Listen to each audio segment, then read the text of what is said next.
Hi, I'm Alicia. And I'm Robin, and you're listening to Bowel Moments, the podcast sharing real talk about the realities of IBD. Served on the rocks. This week we talked to Jordan B. McConnell. Jordan is a U.S. Air Force veteran, IT professional, father, and husband who created the podcast and lifestyle brand called Crohn's Veteran. He's living with Crohn's disease, and so we talked to him about what that was like growing up. We talked to him about the male perspective of living with Crohn's disease. We talked to him about how he started his show and all of the inspiring people that he's met and so much more. Cheers.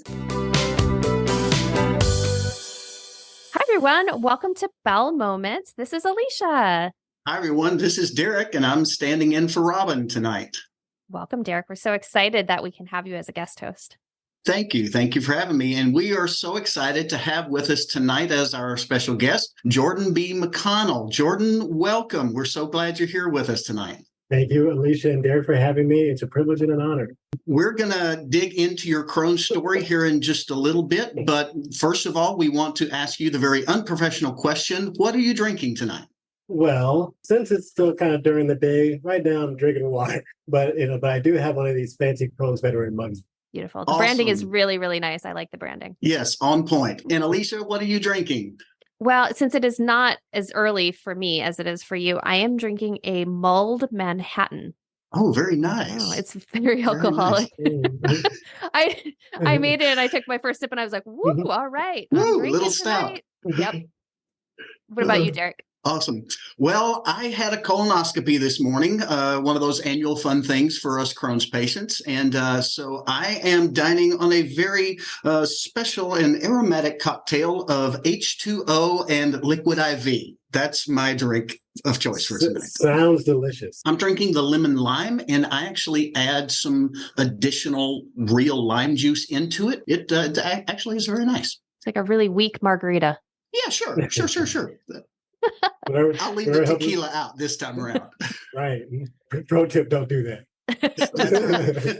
I'm guessing your doctor would prefer that. Yes. Well, Jordan, we are so excited to have you on the show. Thank you so much for joining us. But next question for you is, what is your IBD story? How did you enter into our community? It is a story. So that started with me in 1995.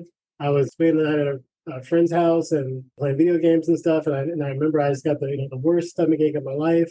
This is maybe on a Friday night. And then, so my stomach was hurting all night long. Next morning, still hurting. And then my parents, kind of figured I was in pretty bad shape and took me to the hospital emergency room. And when I got there, I still remember the doctor was pushing around on my stomach, kind of trying to find out where the issue was. And he's like, does it hurt here? And I remember I was like, yeah. And then based on that, they're like, pretty much strip down, where you are, put this gown on and, wheel me into emergency surgery, like fast. Like this all happened within, wow.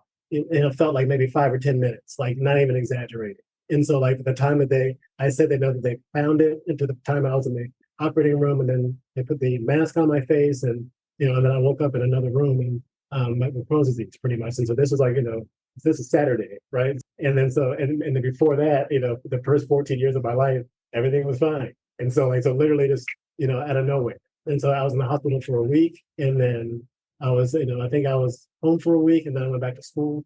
And then the next 13 years or so, I was fine, actually. And so I guess you can call that remission, right? And there's no need for medication, no need for any kind of, any kind of lifestyle changes or anything like that. It was maybe like March or April of 2009. I was living in Omaha, and when I was diagnosed, I should go back. I was in Las Vegas for that. And so in 2009 in the spring, I got sick again, and that was not an overnight deal. That was a lot longer, terrible, like 6 months of just agony. And so I got I guess I'm one of those people, unfortunately, that I'm one of the people that unfortunately thinks that I can tough things out, and if it's try to avoid going to the doctor or the hospital, those kind of things. And I think that year I went to the emergency room just for like the unbearable pain of it all. I think like 4 times, and then like the third time I had like a temporary ileostomy put in, and then the fourth time I think that was like October or something. I was actually admitted for again a week.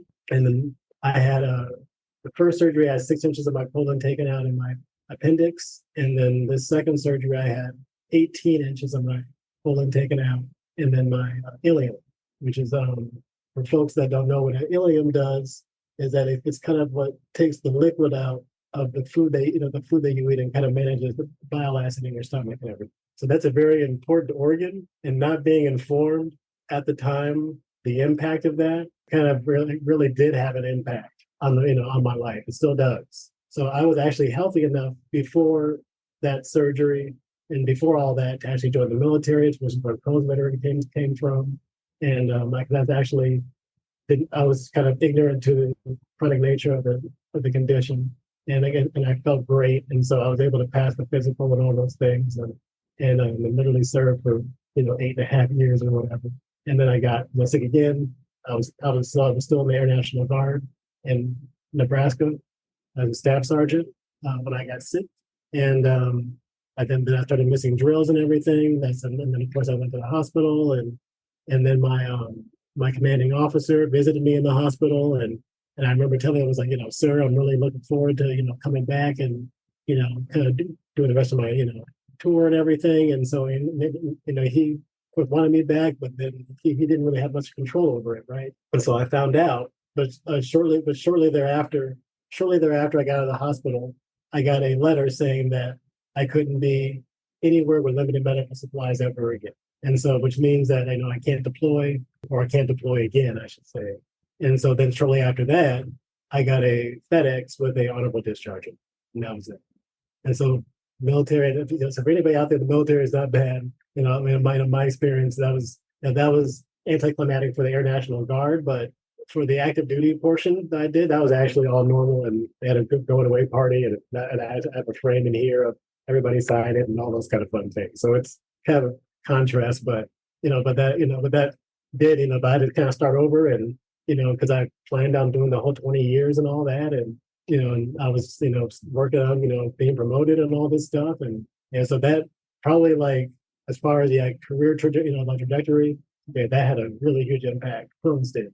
And just that holds that surgery, like, so much stuff, like almost the economic impact of like being sick for that long was like just ridiculous. And so now I'm very fortunate to have recovered from that. That's kind of my story in a nutshell. And then so about 4 years ago, in 2019, after I had that surgery and Crohn's veteran starting and being on social media and everything, I was pretty sick. And kind of down, not still working full time and doing everything else, but just not having a very good quality of life Crohn's wise. And so I tried Remicade. I tried Remicade and stuff during that period of time, and that didn't work. I had to do like an injection in my stomach at one point, and that was very unpleasant, and just never wanted to do that again.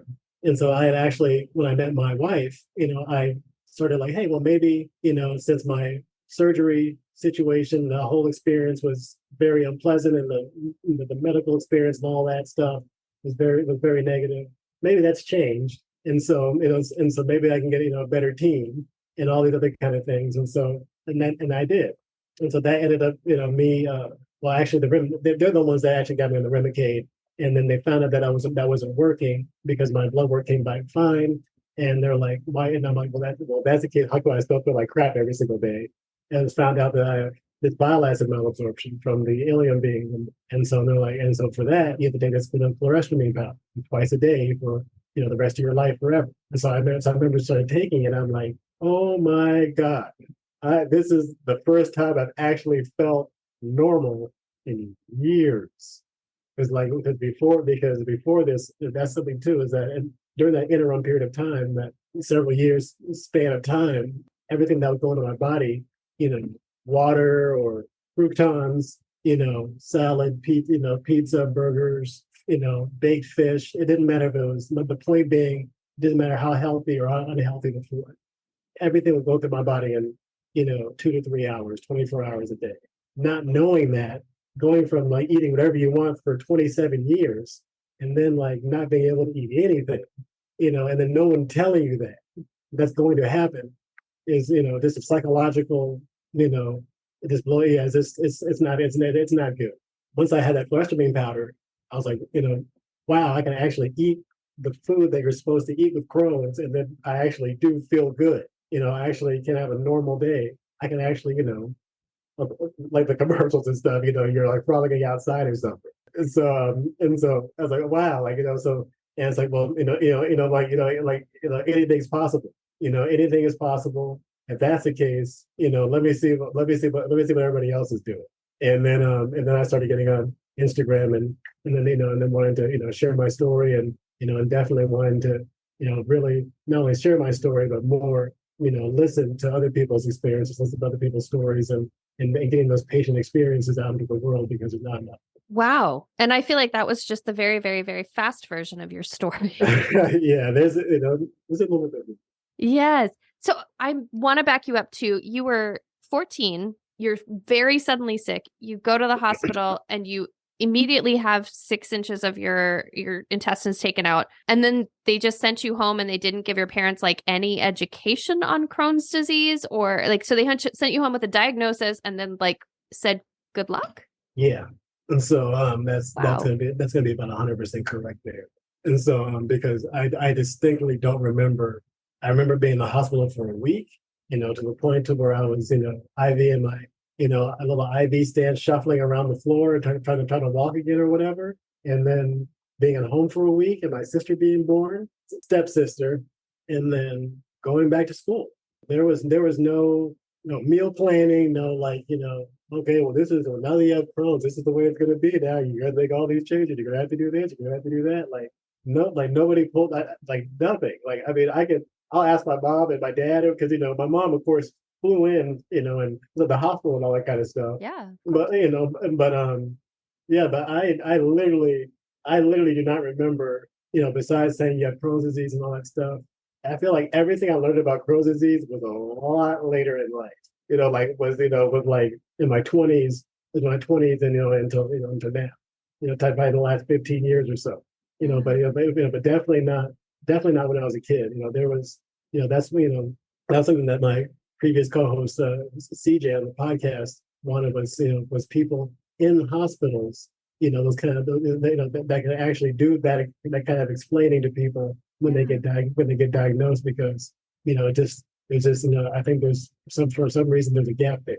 Yeah, I think people perhaps maybe if you're in the medical community, you don't understand that people really, like, I didn't know about Crohn's and ulcerative colitis. I don't have them. There's nobody in my family that has them until I started, being part of chronic disease community. Then I've gotten to know them, but people don't necessarily know these diseases because, again, people don't talk about them as much. But anyway, so yeah, that's surprising. It's really surprising. So, okay, so you're then perfectly healthy, and then you go into the military. Mm-hmm. You didn't experience symptoms at all the entire time that you were in, and you were in the Air Force. You said yes. So to answer your question, did I have any symptoms while I was in the military? No. And so I joined from Las Vegas, and I went to the we call it MEPS, where you do like your physical and stuff, where they make you duck walk in your underwear and all these things. And so and make all this stuff to make sure that all these wacky things, making sure you're healthy, and also normal stuff like vision and hearing and all that, colorblind, like I mentioned you guys earlier. They actually, side note, they thought I was throwing the colorblind test because I felt it so bad. But during MEPS, the only question they asked me is like that, because I was 14 when I had the surgery, so I was 19, going on 20 and 19, and I had that physical, and they're like, what's that big scar on your stomach? And I was like, I had my appendix removed. And like, that's a big scar. And like, yeah, I was a kid. And I'm like, okay, next. And so that was. And so that was that. And I served 8.5 years, something like that. 5 years active. I did the entirety of boot camp. The entirety of boot camp. In the field and shooting and the whole night. The whole obstacle course and the whole 9. I did the whole 9 yards in military school, and I deployed in 2003 to Bahrain for 3.5 months, and helmet, flak vest, and the whole 9, and all that. Doing IT work and everything, and no symptoms doing that either. Working out 6 days a week, all those things, just like the picture of health, actually. And then just literally just came to a crashing halt. When I was 2000, so going on my 28, so 27, like the spring, like maybe a couple of months before I turned 28. So yeah, just all of a sudden, just like rolling knives in my stomach, just like I was bent over like like a 90-year-old man type thing. Just it was terrible. Like, just, that's so many things happening that year. Just almost like the guy was before, the guy is now type thing. Your Crohn's definitely likes to make itself known in very dramatic fashion because, yeah, it's like nothing. And then all of a sudden you're like completely affected by it. That's wild. So, okay. And then when you're sitting in the military hospital, you've had additional surgery. Now you're sick, you're very sick and hospitalized. Same sort of thing though, where they just are like, you have Crohn's disease or, hey, Crohn's disease. And then they discharge you and no follow-up. It was more like I went to the emergency room. I went to the emergency room again, and then since I was diagnosed in Las Vegas and I was living in Omaha, convincing everybody that I had Crohn's and I have a whole history around that was difficult. Okay, yeah, I would imagine. Especially since I'm in like searing pain, like just it is this just disassociating levels of pain, type things, and so like. And then people are like, look, and so you come across as this like desperate person, which makes you look like a drug addict, and so then nobody wants to help you, and then all these other things. So it's terrible. It's like so by the time I did get medicine, it was just like all the time of suffering and all these things, and then also I was in a military hospital. I was in a hospital in Omaha. Okay, but that experience was still could have been a lot better.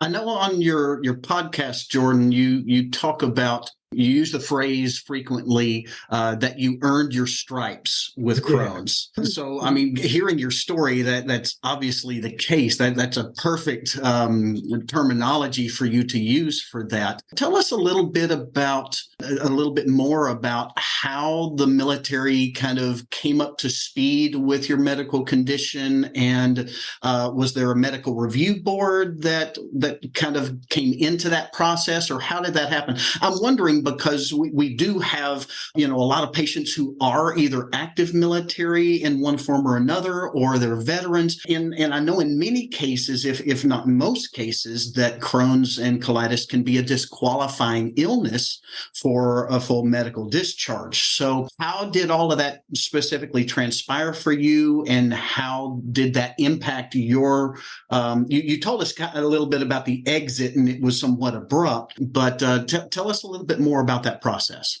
Oh, well, that was the thing. So unfortunately, there was no process. And so so there's, usually the military has, these, in processing, out processing, all these, multi-week thing, processes, they to get, for different things. And when I went from literally like missing, I think, a few drills to going to the hospital to getting discharged, getting that letter saying I can't be, around the medical supplies, and then literally getting the FedEx, and that was it. That was literally the entirety of the story. There was never like I had to talk to the commander about this, or I had to go over to the medical squadron to explain that, or I have a meeting with so and so to talk about this, or none of that happened. So like, wow. and so there, literally it was like, one of those like, when they drop off, homeless people like in the hospital off at Skid Row, it was like, it did not feel good, type thing, because it was very anticlimactic, type thing. Like, you do like, because I deployed, and I have a hostile fire zone, badge, and all these things, and so like the idea that there's literally no opportunity to even advocate for myself at all, and so to answer your question, like I wish that had happened, but there was no, as far as I think my Crohn's diagnosis kind of hit them at the same time it hit me, kind of like what, because I didn't, I did not know I was going to have all those things happen to me, and they didn't either, and so, and it was just nothing, a bummer. And so that's, and so sure, actually, and sure. So, more than just a bummer, right? Yeah, and so last, definitely. So but for anybody out there listening, if you find yourself in a situation, especially if you're done 20 years, or you're active duty, or all those things, that you have access to VA resources and stuff like that, you should be making use of that like now. But IBD, you can't have a messed up stomach in the middle of a war zone. Or it's especially they're feeding you those MREs and stuff like that. So definitely, I've experienced those MREs, and they're not fun on a good stomach, much less an IBD stomach. Yeah, the man shows you how how good shape I was at the time. Wow. That is disappointing to hear that that's the way it was handled, because we know of at least one doctor, I don't know how many there are, that does work with folks with IBD and is a really great practitioner. And so it would have been nice for them to at least keep you long enough to get you stable. And then, like you said, sort of exit strategy out of there. But that's not the system. No, but I think, and then also I was in the International Guard too. So it was like, that 1 week in a month, 2 weeks a year thing. And so, it's just a different vibe than active duty. And so like, you're 90% of your time is like, going to work every day. And then you're almost part-time in the Air Force. So I think there's a little bit less maybe attachment. I don't know. Maybe I don't know. But I still overall have a very like positive outlook of my military experience type thing. So that's good. So I want to talk about your podcast, because obviously we have an interest in podcasts. Mm-hmm. So tell us what prompted you to get started with that. And then tell us a little bit about kind of the format of your shows, people that you interviewed. How did you find them? Things like that. Yeah. And I'm sorry, tell us, the name of your podcast is called Crohn's Veteran. So if folks are looking for it, that's how you can find it. So we'll start there. Now answer the rest of it. Yep. And so right now it's kind of a self-contained project, and folks can find it on, everywhere, Spotify, Apple, all your favorite places. There's a YouTube channel that I have for Crohn's Veteran 2. So I encourage everyone to subscribe to that. But as far as, how the show came about, I'm an IT guy by trade. And so I have just an interest in technology and stuff. And so I'm also have an interest in e-commerce and marketing. My mom's a small business consultant, and my dad's a contract negotiator and salesman and everything. And so I just had this kind of business entrepreneurial stuff. And so once I started feeling better with the powder, the chlorespinine powder, I kind of wanted to put some of those things into action. And then also I wanted to kind of get out of my comfort zone a little bit. And so one of the ways I could do that, I knew, was to not only be on Instagram, because I'm an IT guy, I'm like, I don't want to be sharing all my personal business on the internet type thing. So, but I felt like, well, I have a purpose, right? So, I'm gonna connect with purpose or whatever. And so the idea is it's not just me trying to get clicks or whatever. It's me trying to just demonstrate that there's somebody out here with Crohn's disease that hasn't given up, and is trying to live their best. They're trying to live their best life and go to work and take care of their family and married and son and all these things. And just letting people know that to not give up, and there's somebody out there that can that has empathy for the situation type thing. And so I started posting and everything, and but my goal was to always kind of have a podcast, and one of the guys that I talked to on Instagram Live was in England, and he was like 17 or 18 years old at the time. And my twin brother actually still talks to him and stuff, and which is cool. And so shout out Mason, and so he actually inspired me to He inspired me to do my podcast, because I remember talking to him and like, wow, I have a speech, I stutter and stuff sometimes, and I have a speech, of all these like subconscious things, and I'm like, wow, this kid is like way younger than me. He has a speech impediment also, but he has a podcast and he's doing it. And so if he could do it, then I'm a grown man, that I can't be out here, being scared and stuff. And so I got to do it. And so I did my first podcast, I think quitting smoking cigarettes. And so I can definitely say that, still going strong. So that was literally, that was an accountability thing. Right. And so I was like, okay, well, I'm gonna do this. And so, I'm gonna let the world know that, that I'm gonna, quit smoking or whatever. And so that actually worked. And so, but the goal was, I said, I wanted to hear patient stories. I wanted to talk to people. And so I started reaching out, and to answer your question, how did I find people? There was, just a lot through just, Instagram. And so that would just, they call it, I guess, cold calling pretty much. Right. And so people would, connect with me and follow me. And sometimes, I would just, pitch them right then, or depending on the relationship situation, I would just, either reach out to people and say, hey, this is what I'm doing. Are you interested? And then, a lot of times, we kind of build a rapport, and I would ask them. But the main thing was just talking to people and kind of having somebody listen, having somebody that can listen to their story.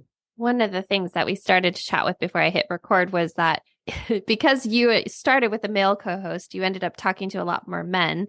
And I chuckled and said, well, having a female co-host other than Derek today, obviously, we did the same thing where we ended up talking to a lot of women in the beginning, and to the point that we're like, we got to get some men on this show. And so we had to like strategically start thinking of who are the men that we know that we can ask. Because like you said, it is a little bit strange to approach sometimes some people you don't know and say, hey, come talk to me about this very deeply personal thing.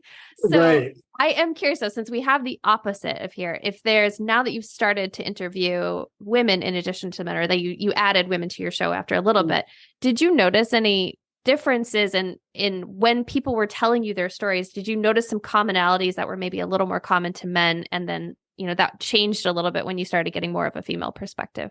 I would say that like with men, and it was like these guys have to kind of cultural expectations and stuff, like you have you're kind of this stoic thing going, and so so you're kind of going kind of like going about your business, taking care of your business and stuff. And there's this, almost this thing about, sharing how you feel is kind of frowned upon sometimes. And so a lot of the time you're just, just toughing it out and not sharing it. And so what I noticed when I talk to these guys, it's almost like this spilling of, kind of like this, oh man, this feels so good to kind of, get, my own story, like, off your chest, because what I'm interested is, yeah, it's cool you're a DJ, or it's cool you're a fighter, or it's cool, you work for the Crohn's and Colitis Foundation or whatever, but like, what are you doing in the background? Because that's what Crohn's, it's an invisible illness, and, we're dealing with it every single day. And so I want to know how you're managing, what's kind of your story before that and all that. And so with guys, I've noticed just kind of this, they just don't have the opportunity. You can tell that that this kind of experience doesn't come around very often, to where somebody asking like, hey man, how you doing? So what happened to you? That was pretty messed up. Like, if you tell me that story, like, they're like, yeah, actually nobody cares. So I'm actually telling you. So it's kind of, some of the people I talked to were actually, have big followings and stuff, but some for some others it was like literally like they it's like almost this outpouring of story, and you're like just like. And so I remember there's this actor, I think Alec Baldwin, I think a long time ago he got in trouble and he had to go to anger management. So this might be wrong, but one of the things that he was saying was like, one of the things about anger management, what I realized is that I'm not that angry. And so I thought that was really funny. And so like I say that because of like my Crohn's, the people I interviewed with Crohn's and stuff, and like, oh, well, here I am thinking, I've earned my stripes and stuff over here and stuff like that, and like and then people are like, wow, no, like you've actually been in the trenches and to a degree that I can't even imagine. Like, people that have had their entire colon taken out of their body cavity and their body cavity hosed out, and then when they cleaned out, they put all that back in, and and convincing doctors that they know convincing doctors of their own, hey, I'm going to solve it my own way, and and convincing a doctor that your way is better than actually being right. So just mind-blowing stories, and just just stories of real perseverance and real grit and stuff like that. They are just really inspiring. So I think guys carry a lot, tend to carry a lot, and so I think a lot of those interviews were just opportunities for them to kind of lighten the backpack a little bit. That's a wonderful way to put that, Jordan. I appreciate you sharing that with us so much. As a patient myself and as a male, I can totally relate to everything you're saying. We do carry so much of this on our own shoulders. And the truth is, there are so many more people around us than we will acknowledge much of the time that want to carry that burden if we will just offload some of that. And it sounds to me like, if I can make a little bit of an assumption, function here. It sounds to me like your podcast has been somewhat of your own personal therapy of sorts in the way that you are able to talk about your illness and the struggles that you've had, and kind of commiserate with other patients that you're interviewing. You're able to share these stories that are in the trenches, earning your stripes, and by sharing that co-labor together, it's therapeutic in and of itself. Am I off the mark there, or does that kind of fit what's gone on with your podcast? That's on the mark, Derek. I would mental health has been like, as I said, and I was very sick for several years with kind of no hope. Kind of like this is the way it's going to be for a very long time. And so that was it, because that's probably like part of the story of the birth of Crohn's veteran that I left out. Was since I was in Omaha, I was going to all these like appointments and stuff. There was just people that I wasn't seeing people that looked like me, I could relate to, all these kind of things. And so I kind of wanted to be the change I wanted to see in the world. And so because I wasn't seeing that locally, I wasn't seeing that online and all these kind of things. And then also because I kind of felt lonely, just isolated. So like mental health, I mean, almost the past 5 years, so I'm not, ashamed of, it's really important, to take care of your mental health, and being that sick for that long and working and having all these responsibilities and stuff is like too much. And so I spent I spent a lot of time, money, and resources making sure that my mental health is right, because I'm married, I have a son, and they need a husband and a dad that is in a good disposition. And so I've spent just a significant amount of time, because I find myself angry, kind of just because I said, I guess probably like in hindsight, just kind of this almost like life is unfair, kind of that why me, instead of try me, I can take anything on. And it's almost like that kind of like why can I get better and all these things. So just spending a lot of time, I've been to professional therapists, I've done meditations, I've done group stuff, and just just all kinds of stuff, literally all anxiety medication, all these things to try to just maintain a zen emotional regulation thing going. Because like I said again, I life is pretty awesome. Actually, things are going pretty well. And so it's kind of reminding myself that a lot to be grateful for. And that's probably a cornerstone of everything right now is just gratitude. Like just, and just always thinking, how can I get better than this? I really like that. Turn your why me into try me. Mm-hmm. That's a nice thing a nice motto. Yeah, that's shout out. That's there's a motivational kind of guru guy, finance, what that's to say, marketing guy named David Meltzer, and that's one of his. I actually interviewed him on the podcast, and Cool. And so he's a famous, I think I want to say either he or the company that he worked for inspired the movie Jerry Maguire. Okay. So it's kind of neat. But his thing is, having that, try me instead of why me, and then also make money, have fun, and have. The only thing I'd say is, I mean, definitely for those folks who are in the why me phase, that Mhm. it's okay to be in that phase. It's okay to have your moments where you go, this is terrible and I hate everything that's happening right now. It is, it's normal. Mm-hmm. It's normal, don't beat yourself up for feeling sorry for having a pity party, once in a while. It's okay.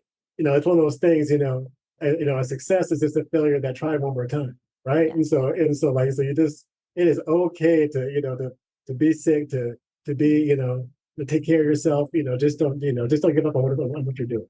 Yeah, I guess both Robin and our friend of the show, Stacey Collins, has sort of talked about this. This is a common text conversation between us, but this idea of this toxic positivity, this idea that you have to constantly walk around just sort of, exuding sunshine, and that, there are times where things are tough and you're not in that space. And this idea that we have to constantly sort of put on this good face to exist in the world is toxic. And it can cause you to feel even less well than you probably are feeling at that moment. And so, but it also reminds me a little bit of what Robin says, of feel all the feelings, but also maybe make sure that you're giving yourself a little bit of a limit to how long you're feeling those feelings.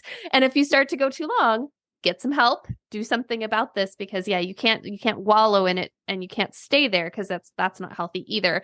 But not feeling that feeling and not acknowledging that some days are hard is also not healthy either. It's hard. It's so interesting you say that, because I've been thinking, toxic positivity is something that I've been thinking about, and like in my own life, I was like, have I done that? And so one of the things, when I was actually that year that I was sick in 2009, I was a tech support rep for a telecommunications company. And so I was, the guy that, where your cable's not working, your internet's not working, your phone's not working or whatever, like, I'm that person that you're talking to. And those people usually are, I don't know, irritated and bad type thing. And so you have to put in, so I'm literally, and I am like, just as I said, I'm in terrible shape. And I got somebody like screaming at me, cursing me out, over one channel, like breaking up or something, that kind of stuff. And just, it's almost like you gotta, it's like, so I would say in my case, I probably have been toxically positive because I literally have to do it for a paycheck, because nobody cares that, I don't feel well. They care about their cable or their internet or whatever. Yeah. And you want to say, you want to hear about a bad day? Let me tell you about my bad day. Exactly. So, but there are other things that I did at the time to make myself feel better, like hang up mid-sentence on people. I mean, it sounds like it was warranted. maybe after but also of course the people that were very nice I helped them out. So, well, bless you for that customer service job, because that is not easy to do. No. All. I mean, so I literally, my IT background is, even the military too. Like that's something I'd say, like, like doing military IT and stuff. And so, like you said, you have to be literally everybody's computer you're fixing out ranks you. And so it's ridiculous. Nobody, all you can say is yes sir, or yes ma'am, and that's pretty much it. So that's it's a deprogramming. It's a deprogramming for me personally. If I feel like being honest and keeping it real and all that stuff, like actually telling people how I feel, I almost never do. Because most I'll say my stomach hurts. But that's pretty much it. But as far as like getting into a whole thing about it, because it's like, so it's a process. So this is why I do these things, right? And so it's because it's a process, because it's my podcast is therapy. It's kind of this two-way thing. So, and I definitely get out of it the most. What people give me, I give them, and all these things. So that's what I got. Jordan, what you are describing there, I think, it's going to be so relatable to the IBD community, because with the hundreds or thousands even of people that I've met in the IBD community over the years, what you're talking about, this type of resilience, if we want to spin it in a positive way, it is so, it's just the epitome of who a Crohn's or colitis patient is. We put on a good face. We carry through. We carry that baggage with a smile on our face until we can't carry it anymore. And our reality is that we have to kind of plod through life, putting on that smile when we don't want to, until we can't. And then the kind of opposite side of that coin, the other side of that coin, is that we have to have a healthy outlet, a healthy support network, or a therapist, or some sort of outlet to download those negative thoughts in a healthy way. Because if we don't download those things, our body is going to keep the score. We're going to bottle those in until we explode, and that's what we can't do. So we kind of have to live this dualistic life of faking it until we make it, and then we kind of either have to share or we can't help but share, and we kind of explode. And so we've got to find a balance in there in order to maintain a properly centered life where we don't explode, but we do release some of that pressure in a healthy way. Right. I was just thinking, that's my experience is like, it's just like, it's not that is not doing things that cause a pressure in the first place. So it's just trying to just not have any, like, not make small things a big deal, type thing. But one other thing I was thinking about is that since I said I work full time, primary breadwinner and all these things. And so there's been a lot of times where I'm like, well, if I actually called in to work sick as much as I needed to, I wouldn't have a job, for a very long time. Fortunately, not now, but, I was hourly for a long time. And so I'm like, is me going home worth, whatever dollars, I'm going to miss out, and then having to make those kind of hard decisions. And so, am I sick enough that I get paid today? And so that, and doing it that way. So that creates all these like unhealthy psychological things, so that's, kind of like, yeah, like it can definitely, because then you have all that sickness, and then, you still have life. So you still have, jerk coworkers and all these other kind of things, that can, add on to that, stuff. And so if you don't have healthy outlets, because you don't feel well enough to go to the gym, or whatever, so then, things come out in unhealthy ways. And so, so that's, again, don't beat yourself up because you're human. Just, acknowledge that you are and do something about it. So, and so that is okay. It's okay. There's only a mistake if you don't learn the lesson and, don't change course. Right. So that's exactly right. Well put. I'm going to take us on a different path, although this is a really good conversation and I think is super warranted, because I do think, especially, and you, obviously I'm not a man, so correct me where I get this wrong, guys, but in general, like Jordan said, I think we expect guys to sort of suck it up and be strong, quote unquote, and put on a brave face. And so the times where that can't happen, I think all of a sudden becomes this real like shake in somebody's sense of self-worth that you're having to show weakness, quote unquote, or that you're not 100%. And so I do think it kind of contributes to that sort of male toxic positivity that we're sort of expecting. So right, yeah, that toxic masculinity, right? Toxic masculinity. There you go. Right, talking about your feelings or any kind of ailments is a sign of weakness, and yeah, that's something we're not supposed to do.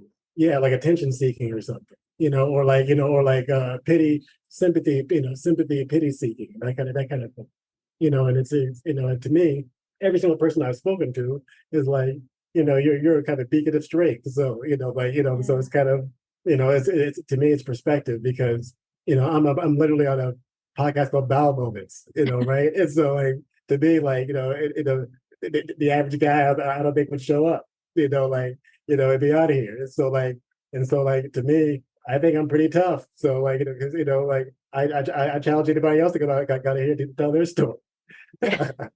Thank you, Jordan. We could do some new guests. That's right. That's right. And we love to let the poop jokes and the fart jokes fly. I mean, this is just so common in our world. We run with that stuff. Yep, it is. And it's that's one of the important things too. Is like laughing. Yeah, like you gotta laugh. Levity. You gotta have do things that. I'm a big believer in just doing things that make you happy every day. Like like. I don't want to do like I'm going to be happy when energy, like I'm going to do, what can I do today that makes me feel good, makes me happy. Yeah, I got to work. Yeah, I got to take care of all this stuff. But how can I squeeze in a little bit of something that just makes me have fun today? Hang out with the family, play a video game, do something. Work for a long time. I was working on Crohn's veteran and still is. And so, but just doing things that make me feel good, and it's a big focus. It's still a big focus of mine. I'm going to take us down a different path now.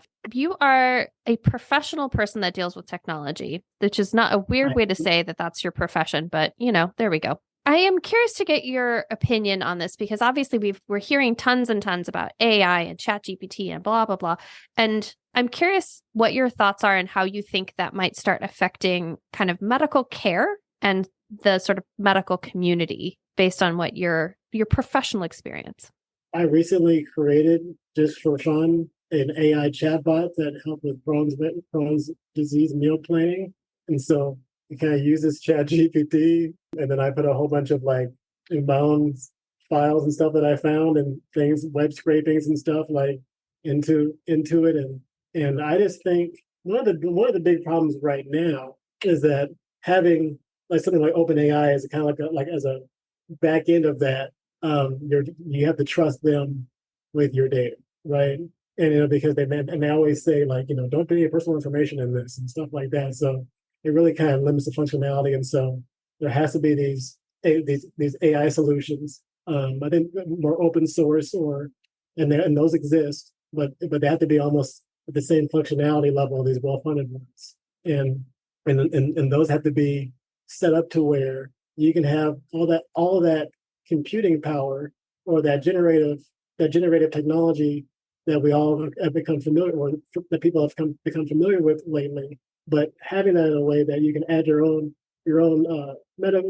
like medical information, stuff that's your own sensitive information in a platform that is protected by you, that you own your data, something like that. And so it has to be done in a way where you have that kind of functionality and you own your own data.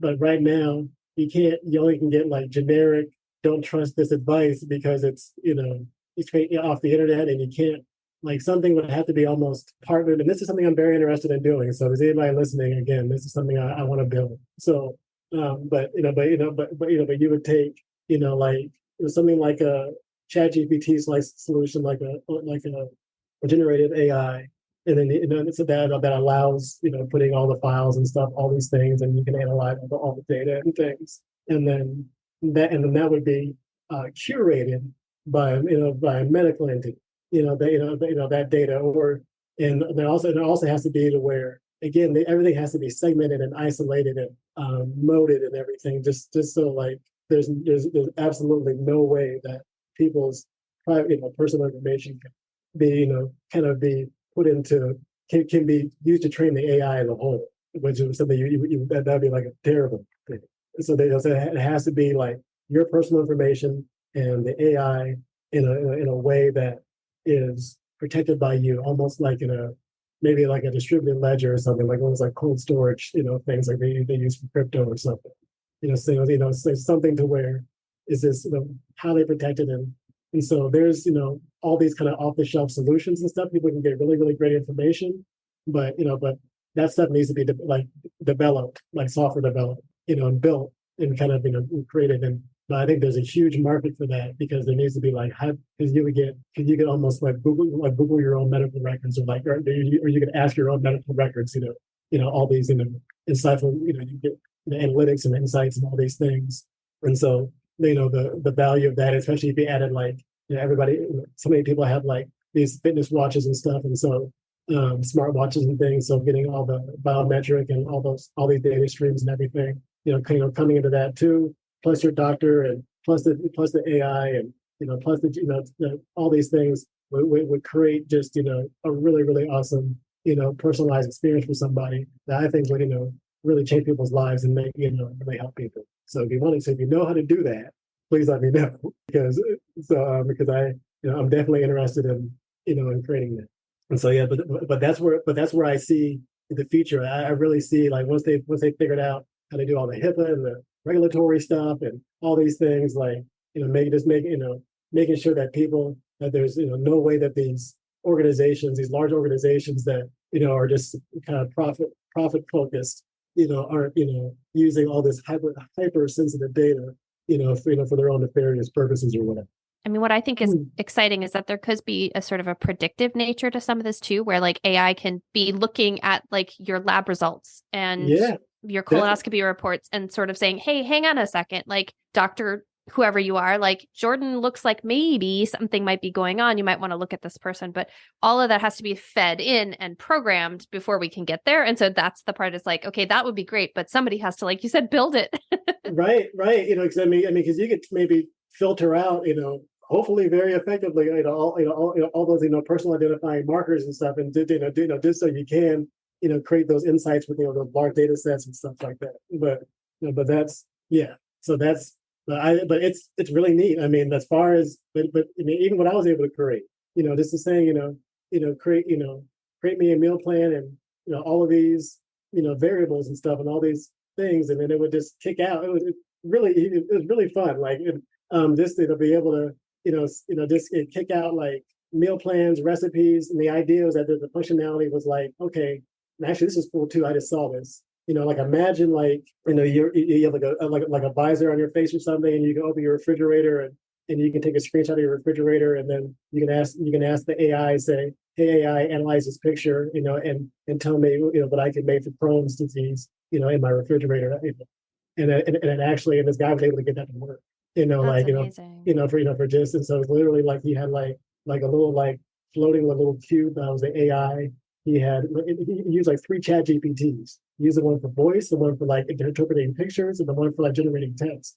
He used them all simultaneously and stuff with the headset, and Wayne was able to get that to work. That is so cool. Because even like if I don't have Crohn's disease, I can't tell you how many times I've opened up my refrigerator and stared into it and gone, what do I do with all this stuff? Like I've got eggs and, a bunch of other disparate food sources. How can I turn that into something I can actually eat for dinner? And I don't have that imagination all the time. So that's super cool. And that's a little side note with these things, that there's so much novelty to them, but monetizing is kind of a hard. So sometimes it's the difficult part of it, because it's like, that's cool, but how much am I going to pay for it? But like, right. but I know like ChatGPT, you could say that like, hey, Recipe, give me like a meal plan for 7 days. Turn that meal plan into ingredients, and then create a shopping list out of those ingredients, and then transfer that shopping list to Instacart, and it would do all of that for you. Oh, cool. That would be pretty spectacular. And so that functionality for folks that are listening exists right now. If you have a paid version of ChatGPT, you can enable Instacart and do what I just said. That's wild. So you built the Crohn's meal plan. You said you got information from the internet. You like kind of programmed it to help you figure out meal planning. The internet is filled with bad information. How do you make sure you're only getting the good information into what you're building? A couple of ways. For the chatbot that I created, first of all, that was the reason that I got the information that I used for the chatbot was from all like .edus and .orgs. And so I just kind of like, I went to like, pretty much everything that seemed like it was like a college or a nonprofit or something like that. That's where I kind of pulled most of the information that I put in the Crohn's Finance Foundation, stuff like that. And that's what I used to put in there. And then for chatbots, especially for ChatGPT, there's just like a master prompt, you kind of set all the criteria for how people engage with it and use it. So kind of like if this and that, and so you can say like only use this information, don't go outside of this. If anybody asks questions that are outside of Crohn's meal planning, don't answer it. Those kind of things. And then you also can, for this particular solution, they allowed you to build pre-build or preload questions and answers. So someone types in, I'm trying to think of something like, what are some frequently asked questions about Crohn's disease? And so let's say somebody asks that, or what is Crohn's disease? Even easier. What is Crohn's disease? You can actually have an answer that you put in there, you copied and pasted, or you typed up yourself. And so when somebody types that, it gives that good, clean, correct information on purpose. So it doesn't go out to a ChatGPT or query the internet. It uses your curated information. And so that's something you can do too. And again, maybe you can partner with somebody, collaborate with like an entity organization to to kind of vet what's going out there. And that would that's something I was thinking about too, that it would help with any ideas that I have, like powered by big megalocorp or whatever, would be cool. But the reality is that to me, like if I can find reputable information, then I can partner. There's a little bit. I think it's a little bit in between. But that's I love technology. And so I'm in the MGM. I'm in the MGM Resorts IT department. So in my free time, I love helping people. I consult. I build landing pages and stuff, and do like CRM and email marketing and all these things, and especially like what Derek was saying, we're talking about helping people in the IBD community. That's something that really makes me happy, is to be able to use those 20 years in the military and in the civilian world and all this professional experience and stuff to help, literally like share my knowledge and help people.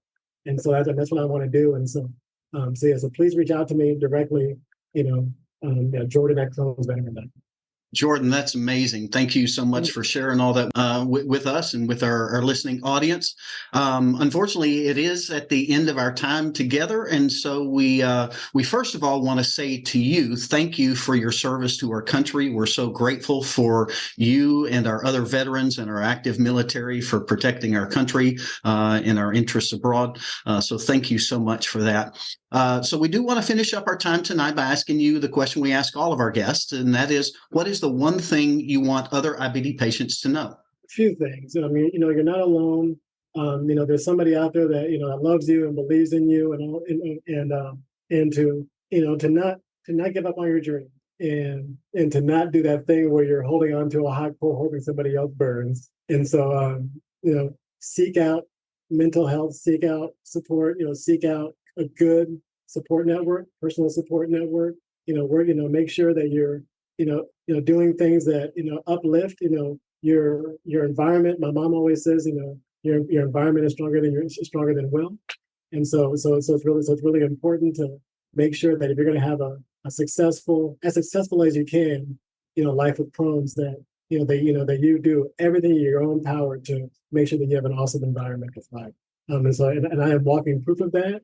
I think of where I was 5 years ago and where I am today. It's amazing. So, I'm in Las Vegas. I work for a great company, and my family's doing awesome, and that was just all hard work, and that's something too, is that it's okay to do things the hard way because it still gets done.